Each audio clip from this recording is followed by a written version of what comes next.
Hey guys, here's again. You know,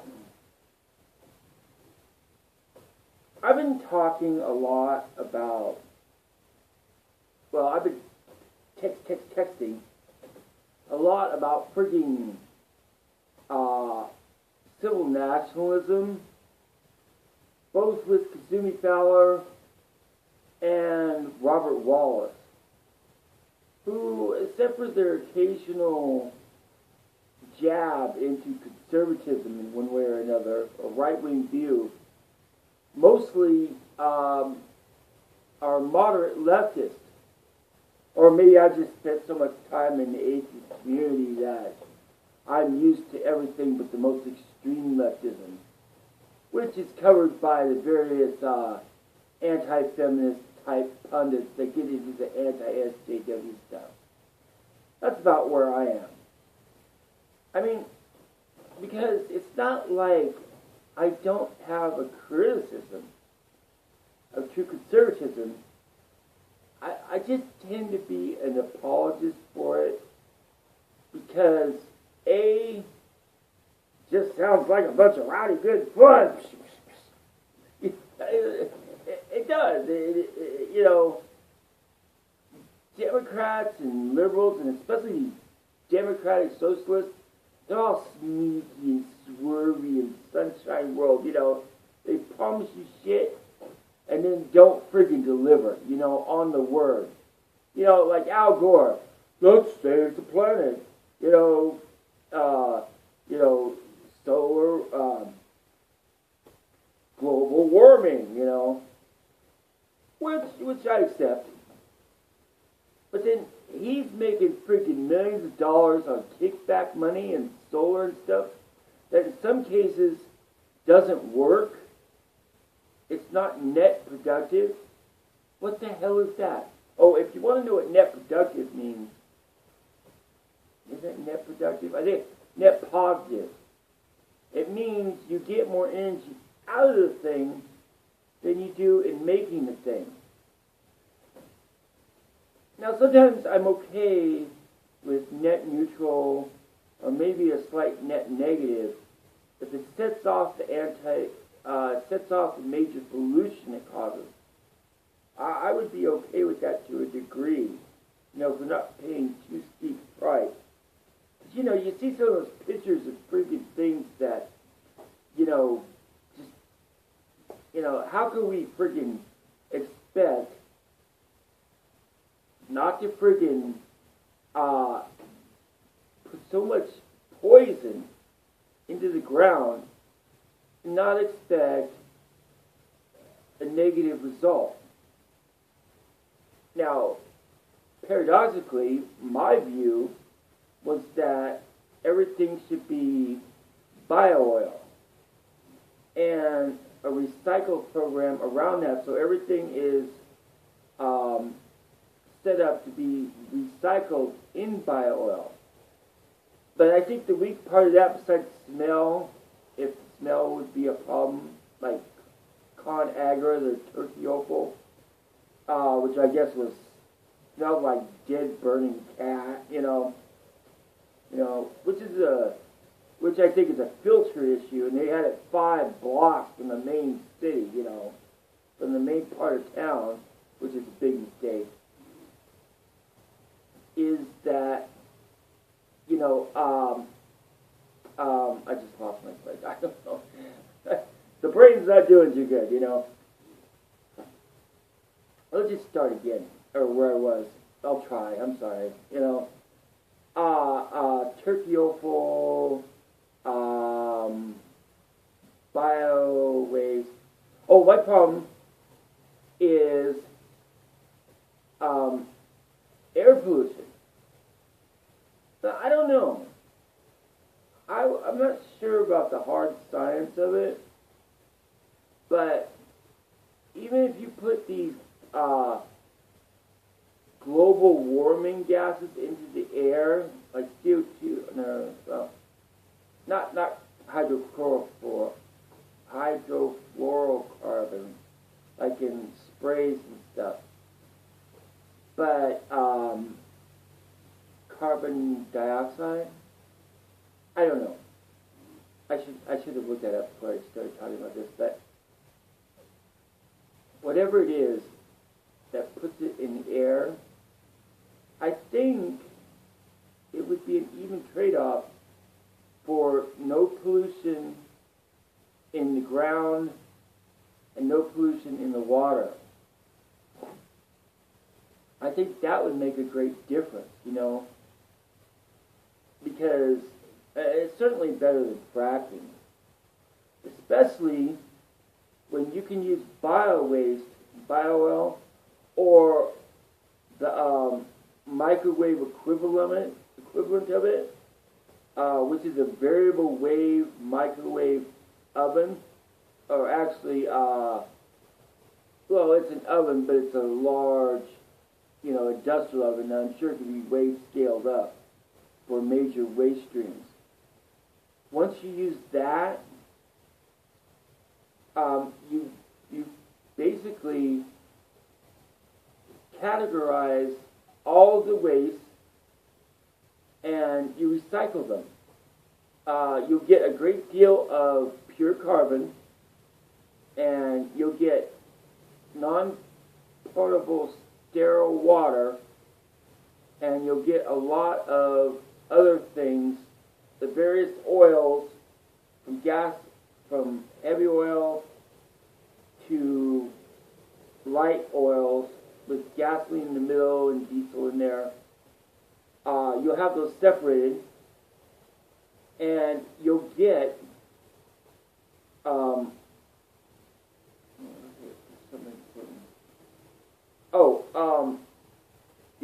you'll get various like impurities out of your oils that make them so bad, and your gasolines. Like the major, besides the air,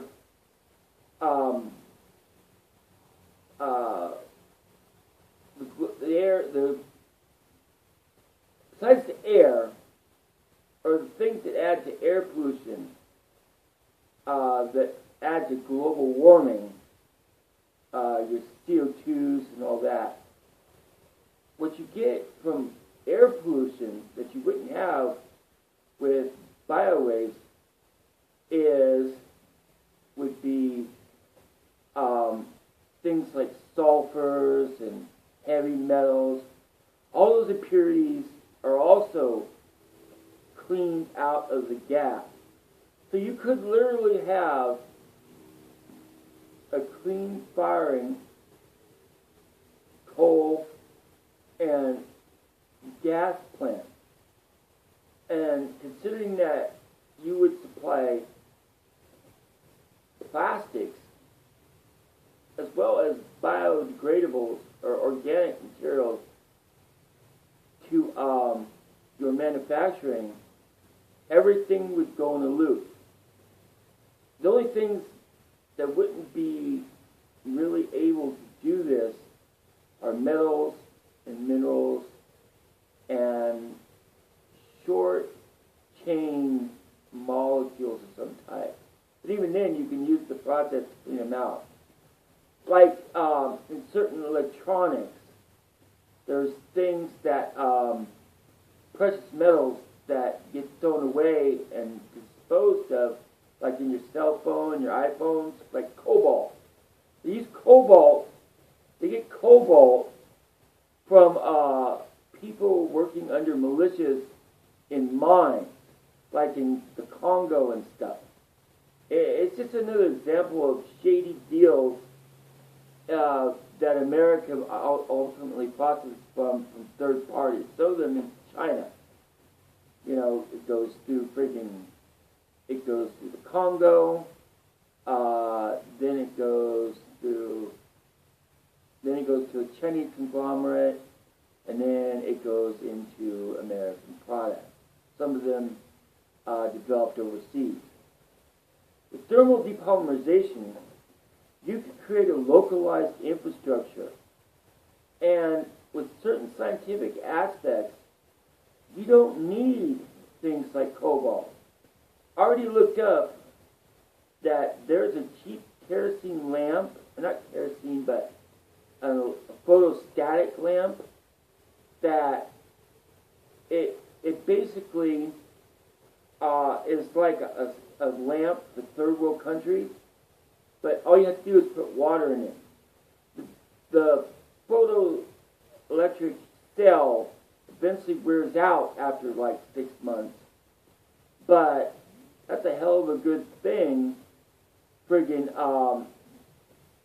to actually have, you know.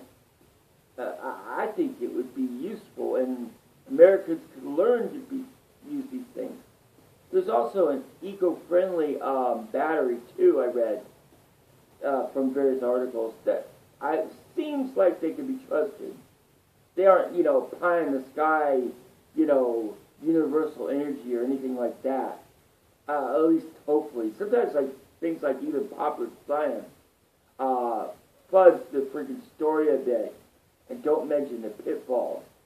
Like, you know, there's this stealth warship, and they make it look like freaking something the size of a freaking Navy destroyer, and it's just this little putt-putt thing that goes like 25 miles an hour. Never did anything, you know. The footage looked great, and the price tag was astronomical. You know, not good deals. And you know, it's just like the military-industrial complex. You know, I'm pro what?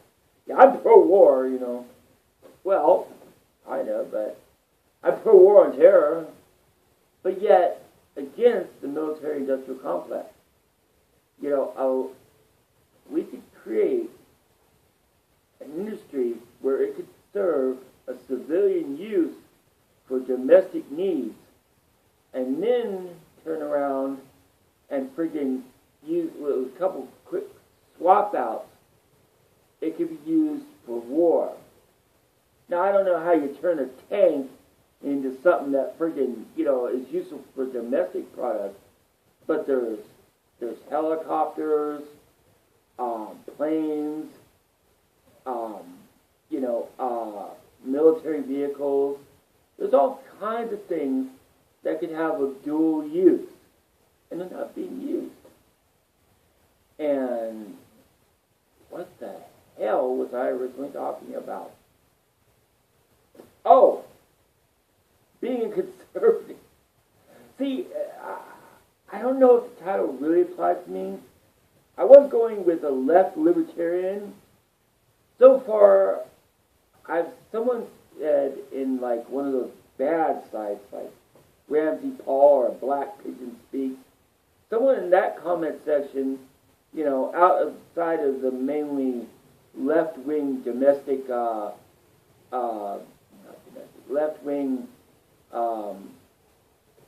ex-atheist community sphere that that I didn't really agree with race nationalism and stuff. I thought it was based on primitive science, and there was too much confirmation bias because I'm a skeptic.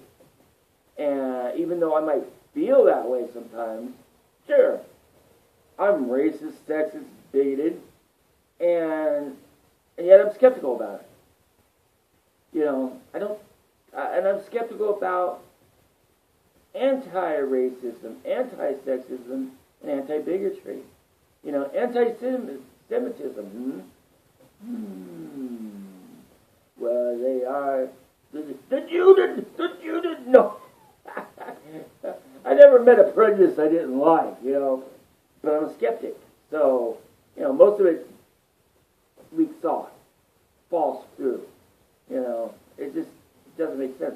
But there's little points to do, you know. Sometimes I'll even hear some crazy thing on Alex Jones that kind of makes sense. You know, and I had him pegged as a liberal with a scanner darkly. You know, he doesn't care which, he'll flip-flop to which side is freaking in power to freaking shake his fist at. You know, he's just a charlatan. You know what I mean? He might as well be on Ancient Aliens like that poopy hair guy. You know, I can't stop his name. It's like, yep, I'm not saying aliens, but aliens.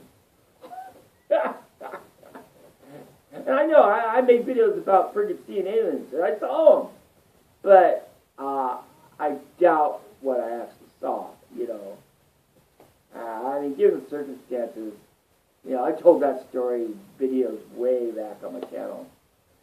And it's like, you know, so I'm just trying to peg this down. It's economic progressive and social conservative, small government conservative. You know, just which is basically anti-SJW. You know, I guess it's Archie Bunker syndrome or original Star Trek syndrome or something. You know, but I don't know. It seems like a new religion, and that's why I don't trust this democratic socialist that seems to be behind the new left. You know, it starts creeping in. It's like, wait a minute. I know George Orwell, ironically, everyone uses his name to talk about this, but he was a democratic socialist too. But he was just objecting to friggin' communism, hard communism. You know, he thought there was a nice way to get to friggin' a pure socialist state. And Marx said, so once you're at a socialist state, that's just a stepping stone to communism. You know, so yeah, you know, I don't want the friggin' Rainbow Coalition telling me what I could friggin' put online and what I could say, what I could do, and all the damn things they're passing in Europe and America now. It's worse than friggin' Thatcher's friggin', or the conservative version, which is like Thatcher-ism. You know, that whole thing was V for Vendetta. You know, the whole silly thing of freaking that kind of freaking fascism, McCarthy fascism. Although I have a weak spot for that. You know, I wouldn't if I was a wage slave. Hell, I'd probably be labeled subversive. You know, oh, he's godless, and he freaking talks about, and he's got the freaking Eden syndrome, and he cares about workers' rights. This guy's a freaking commie. You know, right up there with Lucy Ball and that chick, that redheaded chick from the Dome. You know, what are the redheaded people, you know? Wasn't Patrick Stewart originally redheaded? Did you know he was a socialist or a communist or something? Holy shit! You know? And like, when you see all these ads, you know, with half the people, the fucking shows I'm watching, making freaking cutesy satire with freaking little blips of all these famous people down for Trump, you know. You know, there's a problem in America when someone's got a control of the culture, the arts, and is in every business, you know, human resources, you know, no. That's too close to a socialist, communist world. I don't like it. Oh, that was the point of this video. Even though I don't like some of these things, even the things I like are used in a way that I don't like them. But yet, I support it. I want environmentalism. But at best, no, I'm a futurist, so I have to say I'm a soft progressive on that. I wouldn't say I was a hard liberal, because it's different when you're liberal and you're progressive. When you're progressive, you're a little bit authoritarian on it. And I think for futurism to work, you have to be a little frigging authoritarian. But yet, would you want to live without a lawn? I mean, that's just a holdover from our European ages. Actually, the biggest waste of water, besides non-vertical farming, regular farming, is grass. They tell us don't water. They tell us but keep your lawn green. Oh, keep it trimmed. It's impossible. It's like a game. And what's worse, it's like the broken window theory. If you got a shabby lawn, you're looking like you got a shabby house. You don't have pride of ownership. And man, that's just like, that's like a game. They got you by your nards, by your utilities that you must have, that you can't outsource, that you can't friggin' put a water tank in your yard. No, that's not allowed. You can't put a dumpster in your yard and have it hauled away and put a new dumpster put in. No, you have to use the state services. That's not allowed. You can't friggin' build on an extra shack or something, or anything touching the house or something. And ironically, being a futurist, I find that the things I dislike, I'm in conflict with, because I want things like futurism, all nice and shiny in a certain style. Well, God, that would be regulated up to kazoo. So anyway, the point is, just to give you some examples of this versus that, I'm not going to cry and say, oh, but guys, at the end, I'm really liberal. No, I'm not that conservative. I'm sure as hell not a theocon. I'm not a damn friggin' race nationalist. I hate the Nazis. And I don't like separatists like friggin' the South, the Confederates. But if it wasn't for the issue of slavery, I think we traded friggin' slaves for actually all of us being a form of class, a lower class. They made us all equal opportunity wage slaves. Do we get beat by the police? Do we get friggin', and this is not with race, everyone, this is a class struggle, not a race struggle. They use race to divide us. You can't say race doesn't exist, but my view is there's no fixed point of reference. You can't actually say who's superior, but I think the races are different from the neck up. But can we ever judge what that is while being? How can we judge something without changing ourselves?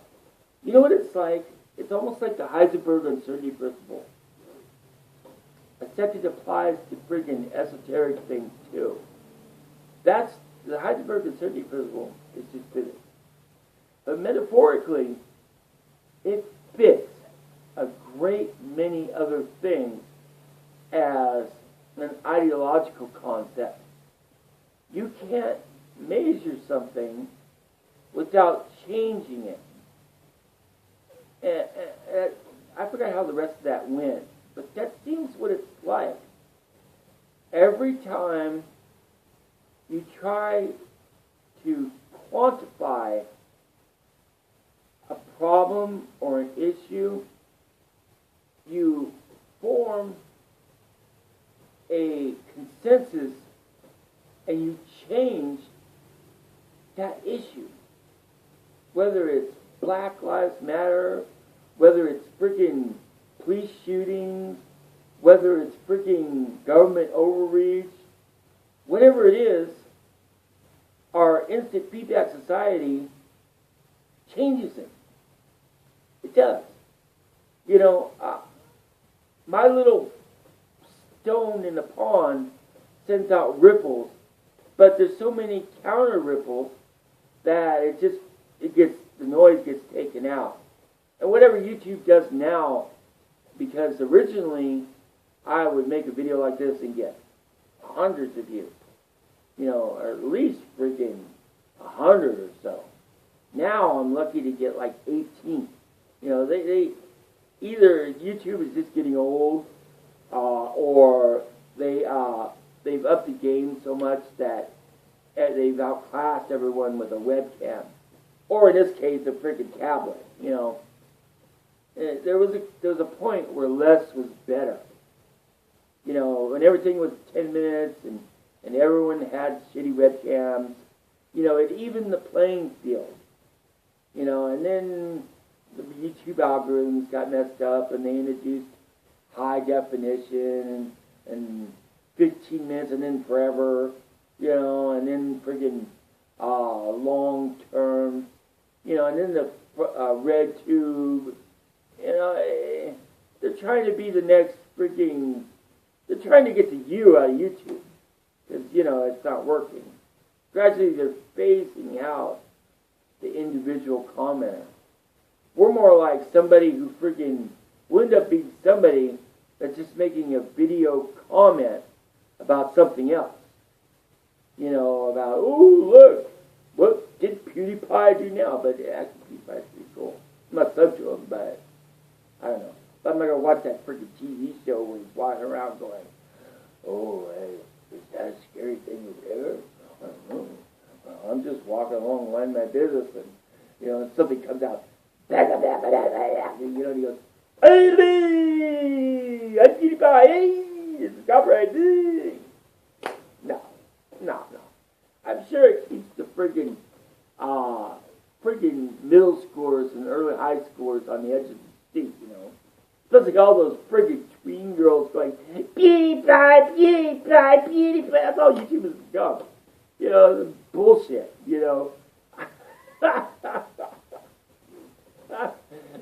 It must be nice, Guy could have been a model, but he wound up a YouTube celebrity.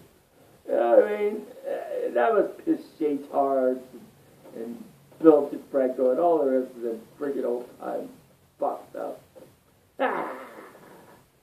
There's the politics of YouTube. And speaking of politics of YouTube, that's another thing I was disappointed by, because I thought this would be the first true aspect of a digital democracy, where somehow, with it working right somehow, accountability, it could work into, in some way, be a good template for like how a public view electronically would work into the House of Representatives, where, part of your representative is not just some guy behind a desk pushing a pin, but someone who actually is responsible to the views expressed by his constituent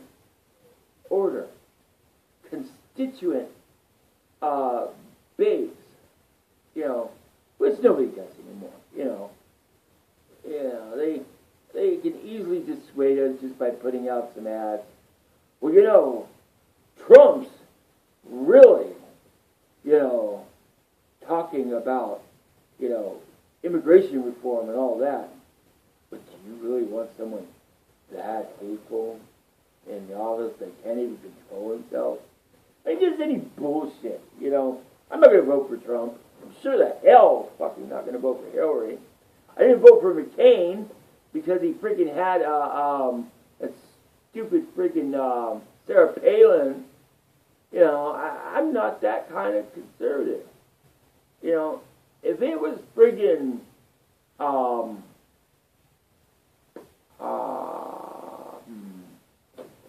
if it was McCain, and like Christina Hoff Sommers maybe, or some other moderate conservative, that would have been fine. You know, but then again, some of the things they said about McCain, you know, he was the original Manchurian candidate. He had a hot temper. He bowed down to George Bush. You know, it looked like one point George Bush was going to backhand him. And he's a freaking coward. You know, he was too long in a concentration camp. They broke him. You know, and it's like he's a great politician. But when it came down to the real deal, he didn't have the moxie to do it. It was like Carter. Carter may have been a great man of peace, but he should have been in the UN his whole life and not an American president. You know, he was too mild. You let that crisis situation go on too long. You know, and talking about American exceptionalism for a second, why did we give up on these countries that went communist and then went Islamic? You know, I generally don't like interceding wars that intercede in regime change. But my God, we had a hand in this crap, and we didn't do something. You know, that's just bad. I guess we run out of money and stuff and just can't afford it. But there's places we're just parking freaking millions of dollars worth of freaking land and ground vehicles and guns and just leaving them to rot because it's cheaper just to leave them there. Yeah, that's wasteful. You know, that's a serious oversight. And all that human aid we gave Iraq. You know, sometimes people think I'm joking when I say it'd be better to just freaking nuke them. You know, but the truth about that is, it may seem more humane to freaking go in with troops and guns and not kill the women and children and goats and camels and doggies and all that shit. You know, and the good people with the bad people. But the truth is, we kill them anyway. You know, and it can't be helped. That's war. It's just more visible now because we have friggin' digital equipment and real-time coverage, you know, that they won't show you. You know, I mean, you know, some guy's coming out of a store, you know, carrying 2 quarts of milk, you know, and friggin' there's some other shit going on friggin' slightly to the west, you know, and friggin' he comes around a corner, friggin' couple friggin' Marines turn around and friggin' waste his ass. That's not evil. Now, there's all these drone bombings that they can't tell is a fucking birthday celebration. Put some telescopes on these motherfuckers. Or fly a freaking observer drone, you know, before you bomb a goddamn wedding, you know. Of course, them fucking shooting their AKs in the fucking air. How's to tell? You know what I mean? I would do things different, but let's be honest. We all know if we did it, we weren't truly qualified, which is practically everybody on YouTube. You know, we'd make a world mess of it. You know, but still, a lot of us have good opinions. And there's a lot of good tech out there. And it's just being ignored. So yeah, right now, I'm not a Nazi or anything, but I'm an isolationist, I'm a protectionist, I'm an anti-SJW, and if I'm not a type of left libertarian, I'm certainly, at this point, a civic nationalist. And I don't think, Zoom, they all go up into civic nationalism. But, unfortunately, I do agree and worry that that group can force its way forward and up the friggin' to the front of the party, the alt-right party, to freaking, you know, take control there, become so emboldened. We got Klan members marching down the street like the 1930s. Now, if that's a real concern, or just something these democratic socialists like to freaking put out as a scarecrow. You know, who knows? I think almost all of us were born post-civil rights era. I don't think it'd be that easy to wash it away anymore. It's in our collective psyche. You know, everything from Woodstock to freaking, Gamergate. You know, it's all there. Anyway. Gosh, 35 minutes. Sorry, guys. I know everybody want to watch this for 5 minutes, you know. So long when I'm watching a video. So short when I'm making one. I don't know why. Anyways, anybody watch it here to this point, my God, you're my peeps. I'll see ya. Bye, guys.